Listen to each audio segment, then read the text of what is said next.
So I'm going to introduce our first speakers, Fay and Nari. Now, of all our speakers, they have the longest bios, but I'll try and shorten them down. And I think they have long bios because I don't want to say this, it actually says in here, it started in the last century, Fay. But I think that may have been Hāpai that wrote that bio for you. So if you have any concerns about that word, you just go and see them. So Fay Selby-Law is the General Manager of Sudi Prevention Coordination Service at Hāpai Te Hauora. She is based in, are you based in Palmerston North, Fay? Yeah, based in Palmerston North. She's previously been a part of several organisations in kaupapa, including Wahakura. She was at Te Wakahuia Manawatu Trust on the Stop Smoking Service. She's also been a part of programs to help Māori and Pasifika people lose weight. She's been a part of Pātaka Mārohi, which is about allowing whānau to access cheap or reasonably priced kai. She's also spent 19 years as a nurse in Palmerston North Hospital in the neonatal unit. And so this really instigated her interest in maternal and child health. She's also a board member for Netball Central Zone, the home of ANZ Netball Championship winners Central Pulse. So go and see Fay if you want some free tickets. And she's on the board of Health Promotion Forum New Zealand, New Zealand Breastfeeding Alliance, Counties Manukau DHB, Mid-Central Whanganui DHB Simarit Committee as well. And aside from that, she has a very busy whānau life as well on her marae at Ngā Tokowaru, live-in, and represents her hapu on the Raukawa District Māori Council. Alongside that, she's a keen supporter of her children's interests in sports. That's a lot of mahi right there, so I hope that Salah gives you a holiday very soon. We've also got Nari alongside Fay. Nari is Te Rua Ngāpuhi, and she's a mama of two and has, it says here 2 mokopuna. Is it 3 now? Okay, still 2. Sorry, just wishful thinking there. Nari has a real broad range of interests and backgrounds, but we're lucky to have her in Hauora now, and her interest in Hauora stems from her mother being a public health nurse and a community leader and teacher, and she's influenced Nari's life and ambitions, so it's not surprising that she's returned back to Hauora. Nari is studying a PhD at Te Wānanga Arangi, investigating Indigenous models of resilience. So really interested in that kaupapa today. And this morning they're going to be talking about the importance of safe and healthy sleep. So humai te pakupaki moraua.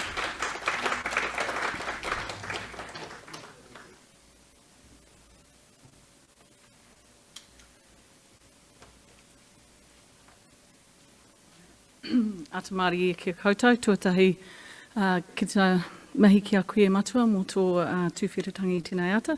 Tuarua kia koe te hoa tāne, tēnā koe huri no kia koutou katoa, me taku hoa papa hoki ko Fay tōku ingoa. So just to qualify a couple of things, it was last century. I am old, and I'm the grandmother of 8, so I need to be old. And the second thing is, don't follow me. I fell on Tauhara Maunga last year in October and broke and dislocated my ankle. So I'll be hoping that the men carry me up the hill if there's a tsunami, and don't expect me to be running at the front. But yes, I'm proud to be on the 2 years winners of the ANZ netball, so that's my most claim to fame. I think she said it all. Yes, kia ora everybody, and I thank you, Papa, for inviting us here today, and we're really looking forward to it. I just want to let you know I finally moved to Rotorua, so I'm a region girl, come out of Auckland after nearly 50 years, so I'm pleased to be in my homeland. Kia ora. And I love Wellington, and keep it a secret, the weather is choice here. Right, I think Nari does the first slide. Do we have a clicker, or does someone, do we point it? Oh, I love doing the, would you change the slide please? Okay. Oh, that's us. We've done it. Our whakapapa. Yeah, so we just wanted really to acknowledge the whakapapa of Sudi, and all those people who worked in cot death previously, and I'm so old, I can remember the likes of Shirley Tonkin and covering our mattresses with plastic, and which wasn't the answer. And through to the SIDS days, and I can even claim fame, my son was a red-nosed baby, so for the days when the red nose was about SIDS. And then Māori SIDS, so Riripeti Haritoku, that group, many of you, I can see there's a few faces who look like a similar age to me, and you can probably remember when Riripeti Haritoku and her team came round and we did hui, and it was really wonderful and we did great learnings there. And through to the whakawhetu days. And so that's, we consider that really important. We're just one in this cog. We don't think we'll be here forever. We hope that the numbers go down, that we won't even be needed. That's our goal, like it was my goal in Awahi Kore. But we're really privileged that we've been given this opportunity to do work in Sudi. And for those of you who keep track of what's going on, we're really aware that the the numbers, rates and numbers are different, so academics tell me. So there's the academic in the team, here's the non-academic. That the numbers aren't great at the moment. And that's not through a lack of effort by anybody. So we're really working hard to try and get those to change. So we're currently the in kids, but we are just a part of a journey. And I'm just going to add too, I know Shirley Tonkin because she was one of my mother's best friends. So we had a Tonkin bassinet, one of the first prototypes of that. I don't think you knew that, did you? I didn't. And I just wanted to make people aware that Whakafe too actually delivered directly to our whānau. We don't. We're coordinating a program nationally, and what we've learned a lot in the 4 years that we've been in this space is that coordination is a lot different. And we're just sort of, after 4 years, we're finding our feet and realise that we need to, how do we say it? Whakamana our Māori ways of being in this space. So what she's telling you is that every day she says, Fay, stay your lane, but we're Māori. We're not good at that. And you know what? We get calls from whānau who want a Wahakura, and guess what? We deliver. But yes, we are a coordination service. Yeah. Right, I think this is our video. This is our first video. We might not appreciate the value of an oriori, the value of singing over your child while still in the kōpū, and then continuing to reiterate that message to our tamariki, because oriori were not necessarily just sung to the baby, while only in the puku, in the kōpū, it was also sung to them as they grew older.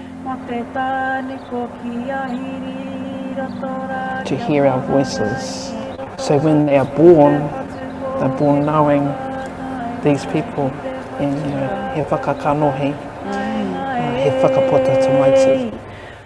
Something our generation have lost is that knowing, because we just don't have these tikanga in place where you continually communicate who the child is, and this is your past and this can be your future. We have to keep building that resilience within our babies so that they are strong and healthy. That's oranga tamariki. Ai, koia. Whānau ora. Yeah. Our whānau need to be encouraged to come in to the space of knowledge. Yeah, haramai He aki arata te haramai kuhu mai ki te ao Māori, me ona āhiwatanga katoa, no tātou katoa. Yeah.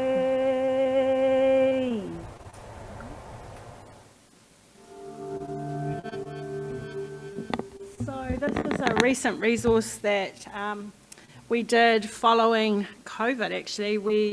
During COVID, our budget, we had some extra budget in the ministry, allowed us to repurpose what we were doing, which we were concentrating on wānanga tia te Wahakura, taking 4 regional wānanga across the country to support weavers, building the capacity to weave Wahakura for our pēpē. So we were allowed to repurpose some of our pūtea, and we went to Māori lands and said to them, can you create something that's about Wahakura, safe sleep, stop smoking and breastfeeding? That was their brief. We got 3 pieces back from them that we didn't expect. This is one of them, and we consider that it's 100 times better than what we thought we were going to get back. So it was created by our communities, by our mama in the community of Otaki.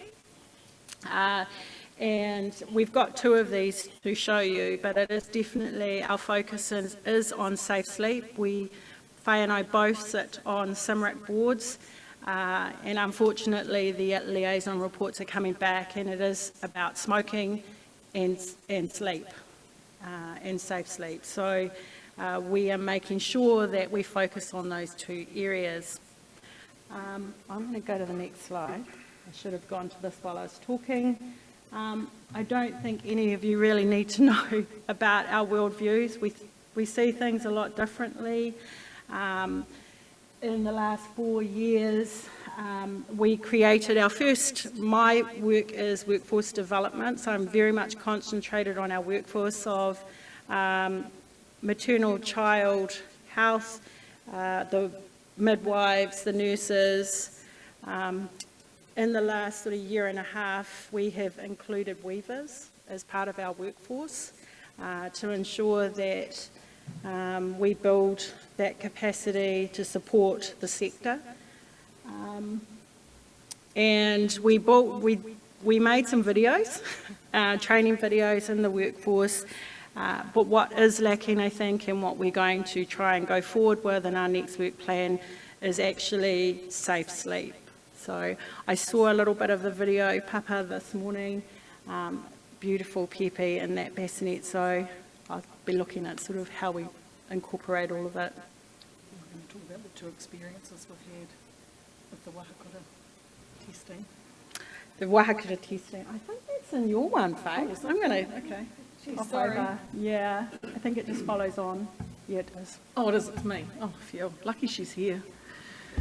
Okay, so we wanted to talk a little bit about the experience that we have in dealing with clinicians versus our worldview. And yesterday I was privileged enough to listen to one of the Moana research team talk about unconscious bias, which we all have. And what we've found in our experience has been our worldview and that of others has clashed sometimes. And one example we had was that not long after we started, we were required to send a Wahakura for testing because there was a view that it might actually poison our tamariki, our mokopuna.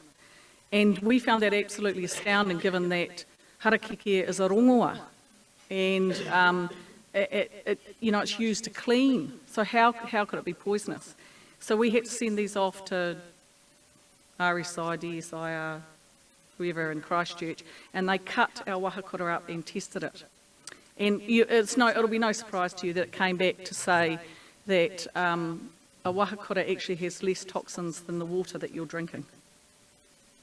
And that, a baby would actually have to chew up the whole Wahakura and swallow it and digest it to even get an ounce of being poisoned.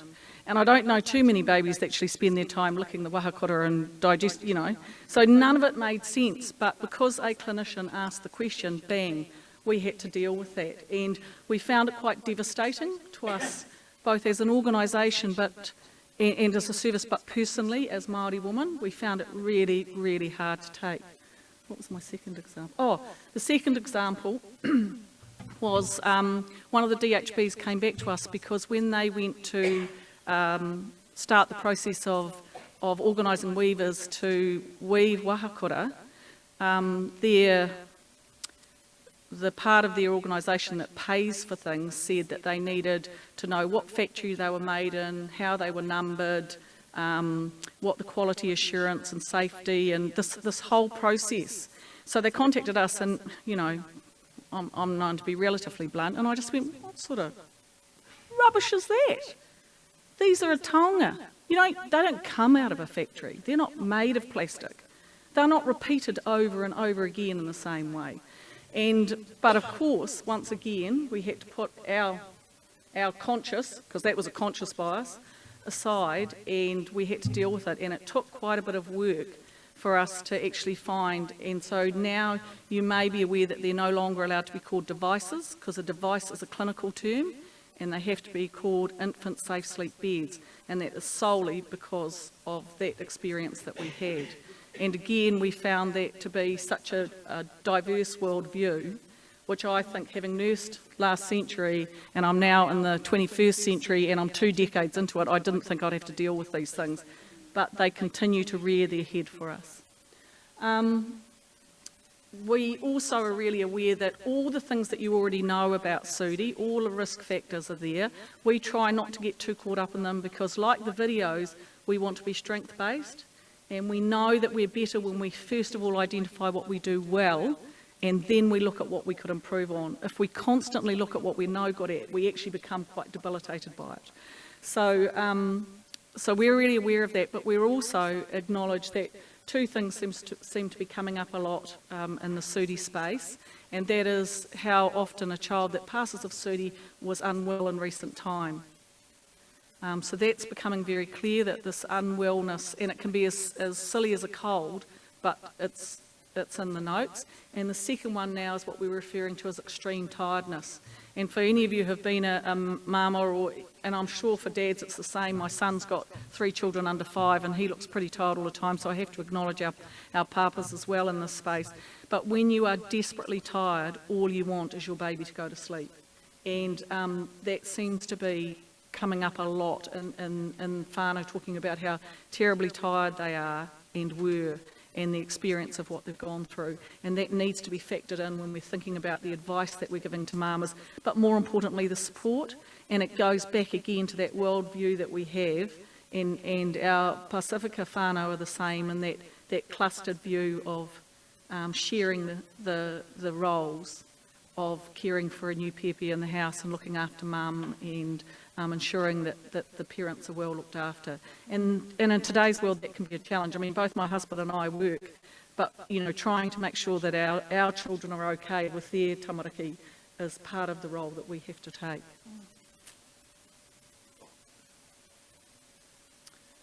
We wanted to cover off a little bit about what we've done. You're probably thinking 4 years in and the numbers are going up. What have those fellas been doing? I bet they get paid well. Fay's got a lovely red jacket on and Nari's looking stunning. Hāpai to Hauora can afford to actually have monogrammed clothes these days.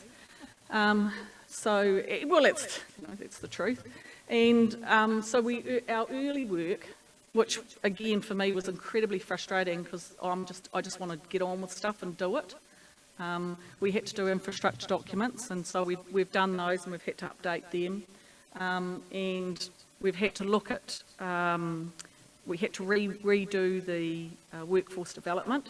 And interesting about the workforce development was after we did it, and we were so proud of it, it took such a long time, and we had all sorts of people filmed, and we had to put it together, and it was quite emotional. If any of you have seen it, it was a really emotional thing to go through. We interviewed a papa who had lost a baby to a SUDI. We put it all together, and then we hear, on the grave, that Maori training, when are they going to do, when are they going to do a SUDI training? You just think, come on guys, take a look at it. It's a SUDI training. But we are aware that we also need to be updating it. And so it's wonderful that you've got Moana here, because we are doing some work with them. It's not our role, we believe, to be doing the Pacifica training, and so we're looking forward to working alongside or to be led by Moana in terms of the Pacifica space, because like Māori, they are also heavily burdened by SUDI. But we're also aware that New Zealand is becoming an even broader national country. We're seeing SUDI now from other ethnicities, and their practices are not the same as ours. And so this awareness that we're going to need to do and be more cognizant of is really, really important to us. And I'm also really aware that our refugee population has really grown, and that their practices, their way of being is not the same as ours. And so over the next few years, be it us or be it someone else, we're going to have to be a little bit more aware of that, but all the time wanting to reduce the numbers and trying to stick to the what we know to be correct. So yeah, we've got a bit of work to do. I think we've talked about the emerging factors around unwell. poisonous. Yeah, so we wanted to show our strengths, and we think we've got some great strengths. We've got some memorandums of understanding, and we're always happy, you know, if you think that we might be someone you'd like to sign a memorandum of understanding with, and, you know, certainly we're always willing to have a chat. Our boss, Salah, probably thinks we're going a bit crazy on them, but I think they're important because for me they talk about, Jacinta would really be that it's really important to get that understanding when you sign one and to be respectful and clear with one another. And we have a wonderful relationship with Moana, and we also have one with IMAC as well, IMAC, I think they say. Yeah, so I think those are some good wins for us. We believe the relationships are getting better all the time across the board. After next year we won't have to have DHB written up there. But it'll be something else, eh? It'll be something as exciting and different. I mean, I'm so old, I can remember when they were just called hospitals, so maybe that's all we'll be saying. Wānanga tia te Wahakura, te mana o te Wahakura, ngā whenua o te Wahakura. That's really the big mahi that we've been doing in the last year, particularly about growing weavers. And one of our moimoia, one of our dreams is that every pēpē that is born in Te Waipounamu and Aotearoa can choose to have a Wahakura for their pēpē if they wish. In the first instance, yes, it should be Māori, whānau Māori, but we believe long term it should be every child, every whānau that wishes to have one. So we've been working really, really hard to try and normalise Wahakura, to try and ensure that how you put a baby to sleep safely all occurs using a Wahakura. So that's been really a big piece for us. The Te Mana o Te Wahakura we've been working, so we're owned by 3 partners. You Wellingtonians and people from elsewhere won't realise that Hāpai te Hauora is owned by Ngāti Pātua, Te Runanga o Ngāti Pātua, Te Whānau o Waipareira, and Raukura Hauora o Tainui. I often get that bit wrong, so it's good to have Nari. So in the first instance, we're working really hard with them. Now, given that sūdi occur more further up north than they do down the rest of the country, this is a really great partnership. That basically covers from Whangarei through to Taupo. Yeah, so it's a big rohe to cover, and if we can get Wahakura normalised in there, we think we're doing pretty well. And then with other partners that we have, other relationships that we have, we're working hard on. Ngā whenua o te Wahakura, as you can see, we've done 2 little journals, and that's really about expressing what a Wahakura is and really to whakamana the kairaranga, the weavers, and to allow them to tell their story. So we've done 2 of those, and we're looking forward to developing that even further. And I think that's going into our next slide as well, around those 3 projects around Wahakura, is that we are building the weavers and their capacity. They know how to weave. We can't tell them how to weave. They have different styles across the country. They have different harakeke. But what is in this is we understand through some of our weavers that actually we're working really closely with and taking around the country, is that they are now weaving the safe sleep messaging into how they weave. So we're promoting wānanga, wānanga hapu, wānanga wahakura, where whānau are actually coming in, weaving their wahakura, and the weavers, it's not the health practitioner necessarily needs to come and tell them to stop smoking. It's weaved into them creating their own wahakura, making their own moka for their pito. So very much a kaupapa Māori space, but the messaging is a lot easier to hear if the whānau, including the weaver, are actually hearing it together. You know, our nannies are the ones that transmit our messages. So my mother told me how to sleep my baby, how to breastfeed. Obviously she was a public health nurse, but you know, it's our grandmothers, our kuia and koroa, that are teaching us these messages. So we really try and focus on a whānau approach to health messaging instead of just the mama. And I think Fay touched on it earlier around the pāpā. We forget that there's a father. So we're really trying to create spaces where they can hear the messaging as well. and then they know their role is not, it's not the role that my dad took, which was I'm here as the income earner. And I mean, my dad didn't know how to change a nappy, or he didn't know much about anything really. I think I'm the youngest of 7, and I think I was the first one to breastfeed in front of him because my 3 older sisters said, you know, it was inappropriate. So I just walked in, sat down and breastfed in front of him, and he never blinked an eyelid. But it was not something that was done in front of him. So yeah, interesting how things have changed, and it's a little bit of that forced change. And we certainly heard yesterday in the seminar we were in yesterday about that. It's if you place all the burden on mama, then the entire burden is hers. But if you share it through the whānau and they all hear the messages, then everyone takes it on. It's that village. Yeah, village. Yeah. Right. I think we might have covered that. Oh, Safe Sleep Day. Oh yes, Nari wanted this one. You go, Nari. Plug. Safe Sleep Day. We've actually turned it into Safe Sleep Month, and really we're trying to coordinate activities for our providers around safe sleep, because the first probably 3 years we used to get phone calls on November the 30th, a week before Safe Sleep Day, asking us if we can send a weaver into the hospital foyer in these cold, windy foyers so that they can weave a Wahakura as their activity. So what we're trying to say is promote is that there is other activities that can just be picked up online really too. We've created videos. Te Hiringa Hauora are going to create resources that we can all share on these Safe Sleep Days. Weaving workshops, what we do want to say is wānanga and workshops, even if they're a day long, you have to have them planned probably 3 months in advance. So it's something, you know, it's not something we can just pull out of a hat. So we really ask, if you do safe sleep activities, to put some effort into it or thought, or ring us and we can give you some ideas. There's a lot online on our links online, banners, safe screensavers. We've got weavers all over the country who are ready to do wānanga. So yeah. Because you know, Tani, although it's great to get all those resources, I remember the days when I used to get sent boxes of Wahakura resources. It was really great. And you delivered them around to all the kindies and kohanga, and you did whatever you like.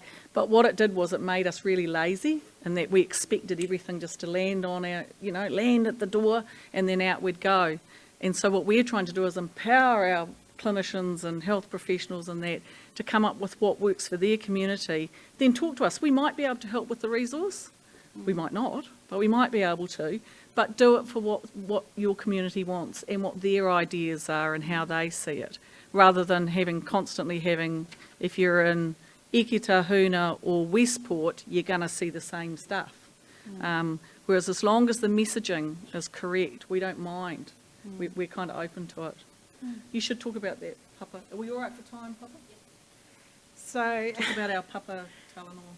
So the Papa Talanoa was, we wanted to focus on our Pacific Island communities because we hadn't done anything aroha mai moana research, and our good friend Papa and I have a very clever artist, Numa Mackenzie, who I spoke to in a wānanga, and he said, I could do something.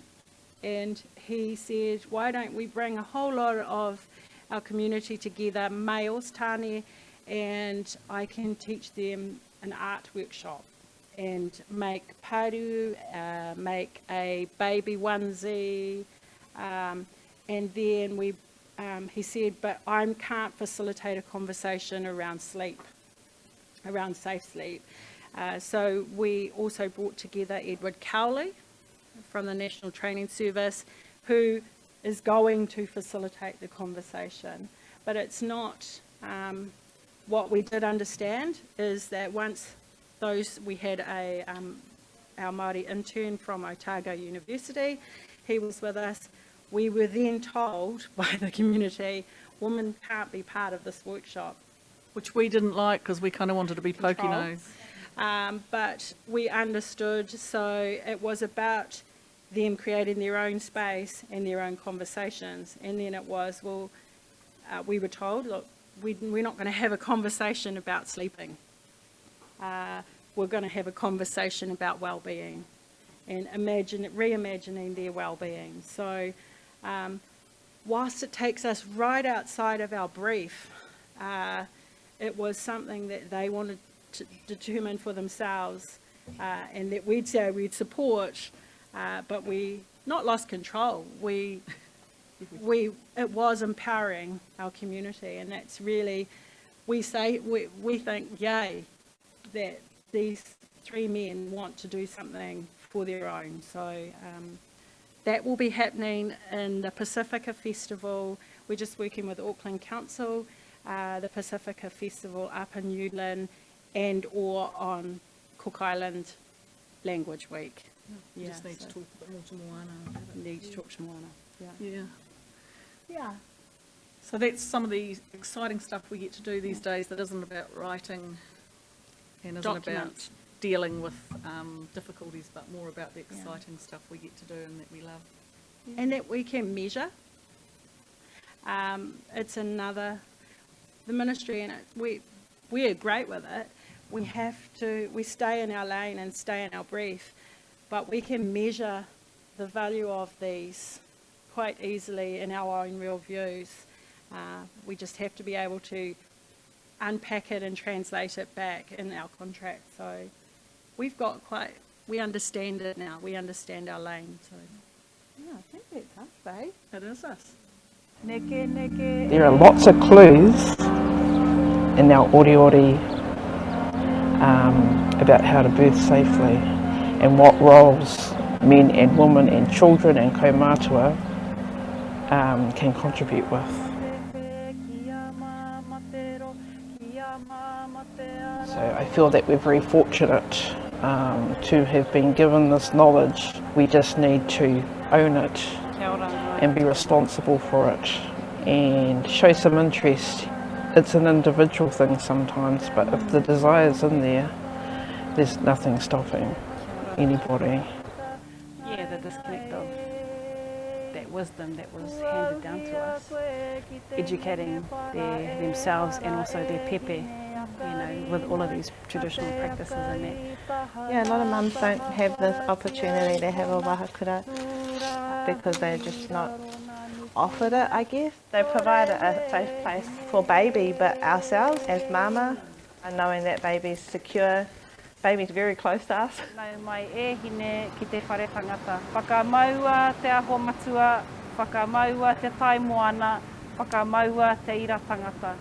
Whiria kia tīna, haume hui e, tā iki e. We think we've taken back the words oranga tamariki from these videos. Quite interesting that they're just over there. I wouldn't mind grabbing them to come and have a look at this. But I've had this real adversity to oranga tamariki because of oranga tamariki. And when we got these videos, we just, you almost cried with relief. It's like, yes, we've taken it back. And just really want to mahi to Māori land for that because, we're just really thrilled with those. And every time we watch them, we see more and we hear more. And that's really what it's all about for us. So, nō reira, tēnā koutou katoa.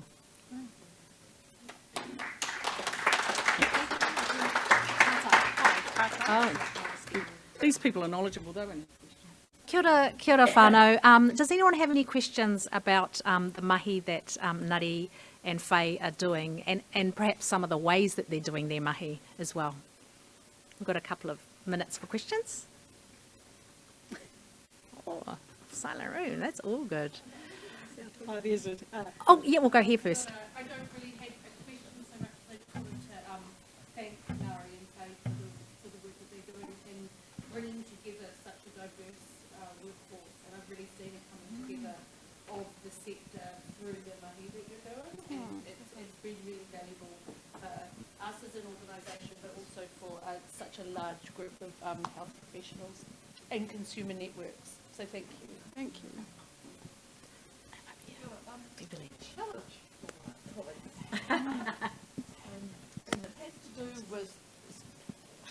And it has, I'm Jane Cartwright from Christchurch, and wear a large number of hats, one of which is from the New Zealand Breastfeeding Alliance.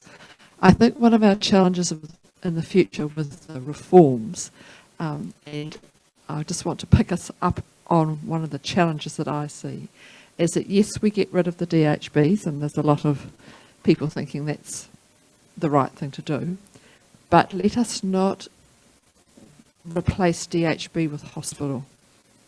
Most people receive their care in the community, and from my perspective, wearing a large number of hats, I think that's one of the biggest risks of the reform, is around the integration between secondary care and primary care to support people in the community who need to keep their pēpē safe and to have support for whānau. So I just My think answer to you, Jane, is give Māori all the money. I don't have a difficulty, as you know, with the Māori Health All Authority. of it. Give us the whole lot, because we are a generous people. And then each of the hospitals can come and we will fund them appropriately. But we are really focused on preventing people going to the hospital. But when you fall on tauhara, you do want the helicopter. And you do want, so believe me, I'm totally supportive of that. And I do want the surgeon to do the best job and sew me up back together, put me all back together. I'm really happy with that. But I do really believe that as long as there are DHBs holding the pūtea, that primary care will never get what it deserves to get. I couldn't agree more, and I come from, the People's Republic of Canterbury, where we recognise we have to think as a system.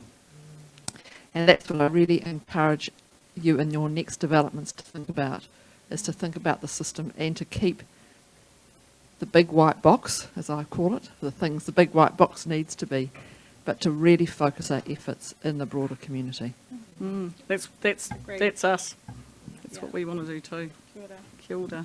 Okay, we'll wrap it up there. Thank you. Oh,